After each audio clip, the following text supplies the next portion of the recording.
Assalamualaikum warahmatullahi wabarakatuh. Halo semuanya. Perkenalkan, nama saya Alfi Khairunisa. Saya dari Prodi Pendidikan Geografi FKIP UNS. Di sini saya akan menjelaskan materi keanekaragaman hayati, yaitu tentang manfaat flora fauna bagi kehidupan, yakni bagi makhluk hidup dan bagi lingkungan. Mari kita masuk ke materinya. Pemanfaatan flora fauna. Diketahui bahwa flora fauna ini sangat bermanfaat bagi kehidupan, yaitu bagi makhluk hidup khususnya bagi manusia dan bagi hewan. Serta flora fauna ini juga bermanfaat bagi lingkungan.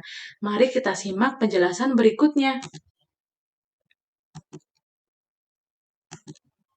Upaya pemanfaatan sumber daya alam tercantum dalam Undang-Undang Dasar 1945, Pasal 33 Ayat 3, yang berbunyi, bumi, tanah air, dan kekayaan yang terkandung di dalamnya dikuasai oleh negara dan digunakan untuk sebesar-besarnya bagi kemakmuran rakyat. Jadi, sumber daya alam yang ada di bumi ini sangat berguna bagi kemakmuran rakyat, yaitu bagi kelangsungan hidup masyarakat atau bagi kelangsungan hidup manusia yang ada di bumi ini. Nah, mengapa sih pemanfaatan sumber daya alam ini harus dicantumkan dalam Undang-Undang Dasar atau harus diberi peraturan? Karena masih banyak oknum atau manusia yang tidak memanfaatkan sumber daya alam secara bijak. Contohnya, menebang hutan secara sembarangan. Nah, ini menyebabkan hutan menjadi gundul dan bisa menyebabkan bencana atau kerusakan di muka bumi ini. Nah, makanya pemanfaatan sumber daya alam ini harus diatur atau harus dimasukkan ke dalam Undang-Undang Dasar. Nah, Papua menjadi penyumbang utama keanekaragaman hayati Indonesia. Diperkirakan ada 601 jenis burung, 223 jenis mamalia, 232 jenis reptil, dan 1030 jenis tumbuhan yang hidup di hutan Papua. Nah, kenapa sih di Papua ini menjadi penyumbang utama keanekaragaman hayati di Indonesia? Mari kita simak penjelasan berikutnya.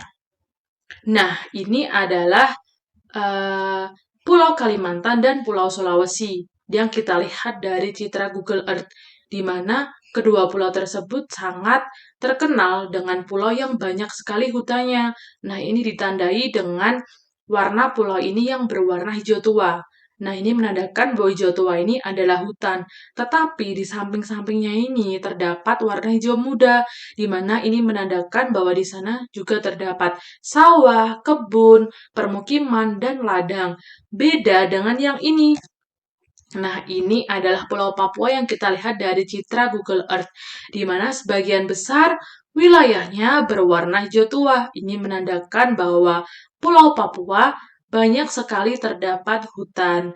Nah, makanya ini adalah alasan mengapa Papua menjadi penyumbang utama keanekaragaman hayati di Indonesia. Karena semakin banyak hutannya, maka flora faunanya juga semakin beragam. Nah, kita masuk ke materi berikutnya. Di sini saya akan menjelaskan manfaat fauna atau manfaat hewan bagi manusia. Yang pertama, hewan sebagai bahan pangan. Hewan ini bisa diambil daging, telur, dan susunya. Yang kedua, hewan sebagai bahan sandang. Contohnya, ada ulat, yaitu ulat sutra, kulit ular, kulit buaya, dan bulu domba. Yang ketiga, hewan sebagai bahan perhiasan. Contoh hewan yang bisa dipakai untuk membuat perhiasan. Ada ular, ada buaya, ada kerang, ada penyu, ada kupu-kupu, gajah, dan ada burung, di mana ular dan buaya ini bisa diambil kulitnya, kerang bisa dipakai untuk membuat hiasan dinding atau tempat tisu. Begitu juga dengan penyu. Sedangkan kupu-kupu ini bisa dipakai untuk membuat sarana pendidikan, yaitu kupu-kupu ini diawetkan lalu bisa dipajang di dinding atau diberi kaca lalu dipajang. Nah, ini namanya adalah insektivora. Gajah bisa diambil gadingnya untuk membuat perhiasan atau gantungan dinding.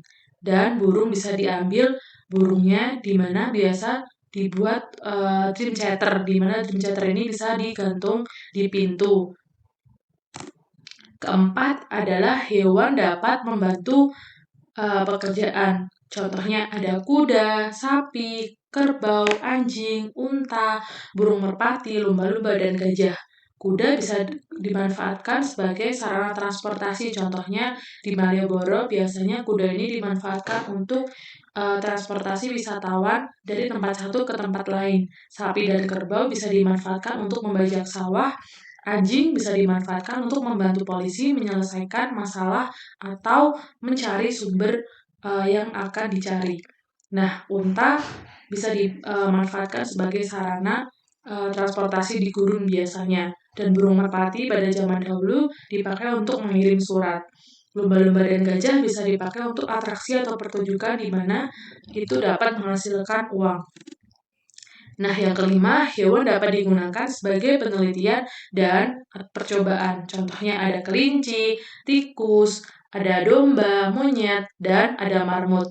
Nah, kebanyakan hewan yang digunakan untuk sarana penelitian atau percobaan ini adalah tikus karena jumlahnya atau populasinya yang sangat banyak dan diketahui bahwa 90% DNA tikus itu sama dengan DNA manusia. Nah, ini contoh sapi yang bisa diambil daging dan susunya. Ini contoh domba yang bisa diambil bulunya untuk membuat jaket. Ini adalah kerang yang bisa dipakai untuk membuat cermin. Dan ini adalah kerbau untuk membajak sawah. Dan ini contoh tikus yang dimanfaatkan untuk penelitian. Lanjut, yang keenam, hewan bisa dimanfaatkan sebagai transportasi tradisional. Contohnya kuda, sapi, dan unta. Yang ketujuh, hewan sebagai pengendali hama, yaitu burung pemangsa dan kelelawar mengendalikan populasi serangga. Contohnya kelelawar atau burung-burung yang ada di sawah yang memakan serangga agar tidak ada hamanya dan membuat tanaman jadi hidup dengan baik. Yang kedelapan, yaitu hewan sebagai hobi dan rekreasi. Contohnya hewan yang ada di kebun binatang membuat hati kita senang dengan melihat hewan-hewan tersebut. Selanjutnya, hewan sebagai peliharaan, di mana hewan sebagai peliharaan memberikan kegembiraan bagi pemiliknya.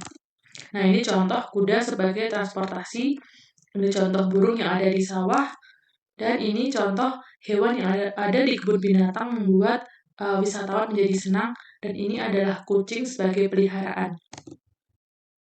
Setelah kita mempelajari manfaat fauna atau manfaat hewan bagi manusia, sekarang kita mempelajari manfaat fauna bagi lingkungan. Yang pertama, sebagai pengurai, yaitu menguraikan sisa makanan menjadi zat yang dapat diserap oleh tumbuhan sebagai zat hara.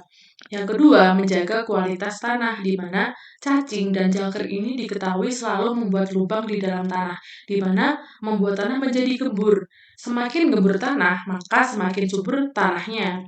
Yang ketiga, hewan ini sebagai penyubur atau pemupuk tanah. Contohnya, kotoran dari hewan-hewan ternak ini bisa dipakai untuk membuat pupuk. Selanjutnya, hewan menjaga keseimbangan lingkungan, di mana dalam satu ekosistem akan terjadi keseimbangan melalui proses rantai makanan. Contohnya, padi dimakan tikus, padi dimakan belalang, belalang dimakan tikus, tikus dimakan ular, dan ular dimakan elang. Nah, elang mati diuraikan oleh pengurai atau dekomposer. Selanjutnya, manfaat flora bagi manusia atau manfaat tumbuhan bagi manusia. Yang pertama, sebagai bahan membangun rumah, di mana pohon bisa dimanfaatkan kayunya untuk membangun rumah.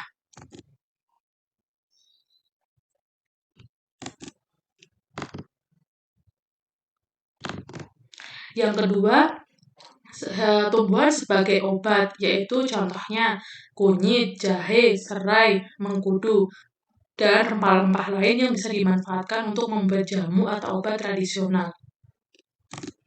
Yang ketiga, sebagai bahan pembuat sandang, contohnya dari serat rami. Yang keempat, sebagai bahan makanan, yaitu sayur, buah, padi, jagung, gandum, dan ubi-ubian. Selanjutnya, yang kelima, flora atau tumbuhan bisa dimanfaatkan sebagai penghasil oksigen, di mana semakin banyak pohon, semakin banyak tumbuhan, maka oksigennya juga semakin banyak. Yang keenam, sebagai dekor dan landscape atau memberikan keelokan natural. Contohnya hutan pinus, di mana jajar-jajaran dari hutan atau pohon pinus itu menjadikan keindahan dimanfaatkan sebagai foto-foto ataupun wisata. Lanjut, flora atau tumbuhan bisa menyerap karbon dioksida. Selain menghasilkan oksigen, tumbuhan juga dapat menyerap karbon dioksida. Dan yang terakhir, sebagai bahan industri seperti kertas yang terbuat dari pohon, minyak, kain, dan produk kimia yang terbuat dari tumbuhan. Kita masuk ke materi terakhir, yaitu manfaat flora atau manfaat tumbuhan bagi lingkungan. Yang pertama, tumbuhan sebagai pengaturan iklim. Maksudnya, pohon-pohon mengurangi suhu udara dan menciptakan kondisi yang nyaman. Yang kedua, sebagai habitat makhluk hidup, di mana banyak hewan yang tinggal di pohon ataupun di hutan. Yang ketiga, pencegah erosi dan banjir, di mana semakin banyak tumbuhan, maka tingkat banjir dan erosi semakin rendah, di mana akar-akar tumbuhan ini membantu penyerapan air dan membantu mencegah terjadinya erosi. Yang keempat, sebagai energi alternatif, diolah untuk diambil minyaknya, contohnya biji jarak, di mana dapat memanfaatkan sebagai bahan bakar, biasanya dimanfaatkan sebagai bahan bakar diesel. Sekian materi yang dapat saya sampaikan. Mohon maaf bila ada kekurangan, semoga bermanfaat. Wassalamualaikum warahmatullahi wabarakatuh.